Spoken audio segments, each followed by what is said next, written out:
Good morning, YouTube. Jon Dette here. Happy Sunday morning.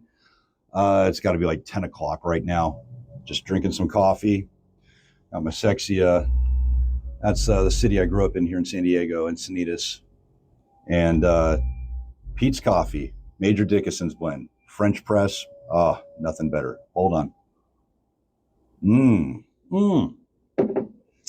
So I wanted to give everyone just a quick update here, what's going on here in the cave, and just kind of an update of where this channel, this YouTube channel, is going to be heading from here on out. So first up, if you haven't heard, what I've been working on the last 6 months is my double bass drum course, which just dropped this weekend.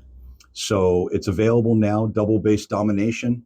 It's a 8-week training course, how to build your double bass to tour ready pro level shape.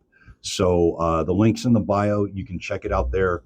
It also, there's an element to it where for people that want personal coaching, I've set up what's called the VIP coaching experience, which is an 8-week coaching that runs in tandem with you purchasing the course. So it's that way, it's weekly live group coaching calls with me, very much like this, except that we would all be on a Zoom style video call together where I answer questions. I go over, everything that's related to the course, foot mechanics, technique. We talk about your pedal setup, the drills themselves, what's holding you back, what's your sticking points. And I can answer questions and focus on helping you fix problems immediately in real time. So anyway, it's finally up, but that's what I've been working on for the last 6 months. So that's why I haven't put out a Big 4 video in the last month or two, because I've been focusing on getting this out. So that said, I'm going to start with the Big 4 cover songs again. And I'm going to do something that a lot of people have recommended that I do. Many of you have commented as well. And that is playing original material. So for the Big 4 stuff, that would be Slayer songs. And so just to bring everybody up to speed real quick, for those of you who don't know, I know there's a lot of younger people that weren't even born when I joined Slayer back in the 90s. But yes, I joined Slayer. I replaced Paul Bostaff in December 1995. Was in the band through 96, and then departed from the band early, mid 97. It was like March, April 97. So, but I was not a fill-in guy for the band. I was not a touring guy for the band. I was the drummer for Slayer. A lot of you don't see that because back then it was magazines and MTV. God, I can still see the most horrible photo. For those of you that remember MTV, remember the MTV news that would come on? And it would be like, oh my God, Martha Stewart. No, not Stewart. Oh God, I forget the VJ's names. But it was like Matt Loader or something like that was saying Slayer's new drummer, Jon Dette. And I was like, Dette, God damn it, Dette. Everybody'd say Dette. Jon Dette, new Slayer drummer. It was like the most horrible photo of me. And I just, but that's how people found out, when things were going on. Now you go on Instagram or Facebook and there it is right there for you, right? The only phones that they had back in the 90s, you guys, were these big satellite, weird looking, like it was like half a triangle on the end. It was like, for those of you old enough to remember the movie Wall Street, the Gordon Gekko phone. And that was a cell phone back then. It was literally like a satellite phone. And but anyway, I was in the band during that time. And then in 2013, I filled in for Slayer. Yes, that time for those 3 weeks, I filled in for Slayer. So that was for the Soundwave Festival. Many of you know what happened in that situation. I got a call from them 5 days before the tour started. I was already going to be down there with Anthrax. And so I wound up doing double duty, playing headline show for Anthrax, and then basically back to back. Anthrax for an hour, Slayer for an hour and a half to an hour and 40, depending on the show. And it was an amazing experienced amazing time. But when we got off that tour, that's when, before we left Australia, the band talked to me, Carrie talked to me and said, look, what's your availability when you get back? And I said, well, I have an Anthrax tour I'm doing 2 weeks after I get back, but after that I'm free. And he said, okay, well, I want to start demoing what's now the Repentless record. I want to start demoing the new record with you. And I said, awesome. I mean, this is okay, great. I go, but what about, you sure you don't want to try working things out with Dave? Really seems like you should work things out with Dave first, I mean, I'm honored. I would love to do this, but just being a fan first, you should try working this thing out with Dave, dude. And again, this was March 2013 when I'm having this conversation. So ultimately, obviously, we know how that turned out. And we started demoing what is now Repentless end of March, pretty much through the last week of April. So for 4 weeks, it was me going up to Carrie's house almost every day. Carrie didn't live that far from me, by the way. I'm in San Diego. Carrie's in the Los Angeles area, and we rehearsed up in Los Angeles. So it was pretty convenient that way.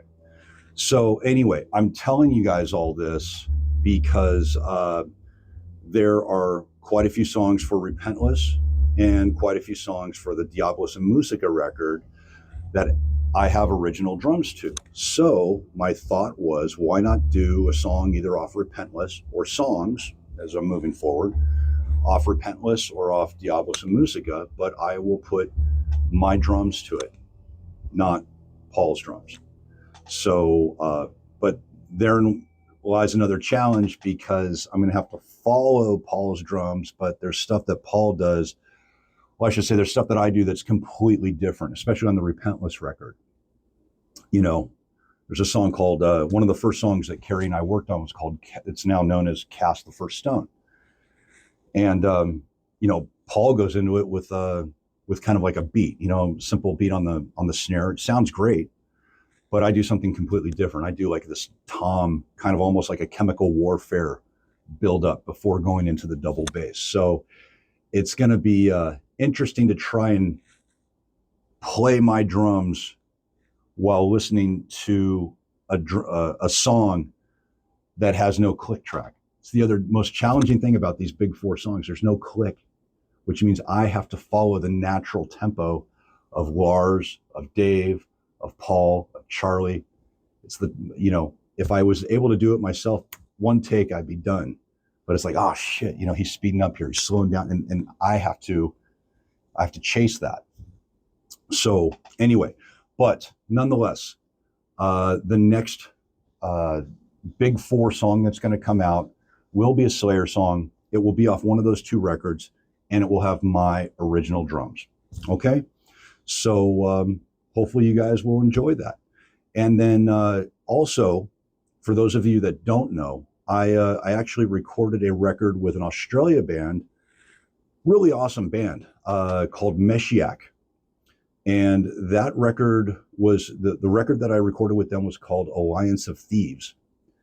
And, I'll put a link to that record in the body, in the description of this video here, so you guys can check it out. If you haven't checked it out, it's a great record. You really should. It's an awesome band.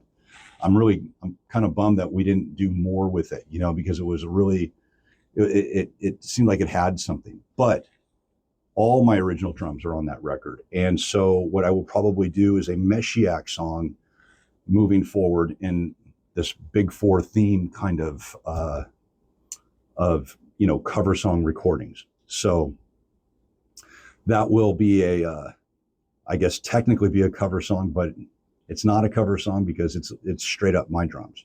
So Slayer's on deck, Meshiaak is on deck. I won't tell you which songs they're going to be. I'll leave that as a surprise, but that's what you have to look forward to for the next big four. And then finally, in here, what I'm going to do is I'm going to start up with something I did years ago, which was called Tuesday Tips, which is where I'm back on the kit and I'm just showing you guys just a quick, simple tip. just like I'm using now with my phone. I'm not going to record and mix it. I always love these entitled guys. You know, I like my free content mixed and really polished and well done. I don't like this free content, you know, where you just throw something up. Like, are you looking for a result or are you looking for something pretty? You know, because I'm providing a result here. I don't need to rely on some fancy video to make that happen, or acoustics. But the other style will be much like this video that I'm doing for you right now, where I could talk about anything from, you know, how thrash drumming is different from the other styles. And I can go over anything from like road stories to, you know, just talking about something that's related to my specific style of music, which is big four thrash drumming. So, so look for videos like that, very much, again, like this video right here. And that's it for the update, you guys. So, but yeah, I'm looking forward to doing one of those cover songs again soon. Especially, it'll be exciting. I'm excited for everyone to hear my drums on a Slayer record, or excuse me, on a Slayer song. It would have been great on a Slayer record, but at least everyone can hear what I had created to put in that record. Okay. So, and then the Meshiaak stuff is, in my opinion, is equally as awesome. As a matter of fact, I'll tell you, Carrie and I, we demoed Repentless March, April 2013. I recorded that Meshiaak record at the end of 2013. It was like the end of summer. It was actually the summer or fall of 2013. So it was only like 6 months later. Most of the drumming ideas that I wrote and created for the Slayer stuff are actually on this Meshiaak record. So for those of you that listen to a couple of songs and you hear some like, wow, that kind of sounds Slayerish to me. Well, it's because it was written for one of the Repentless songs. So anyway, you guys, thanks for spending this brief amount of time with me on Sunday morning or whenever you watch this, and look forward to more videos down the road, okay? Until then, as always, play fast, hit hard, keep it heavy.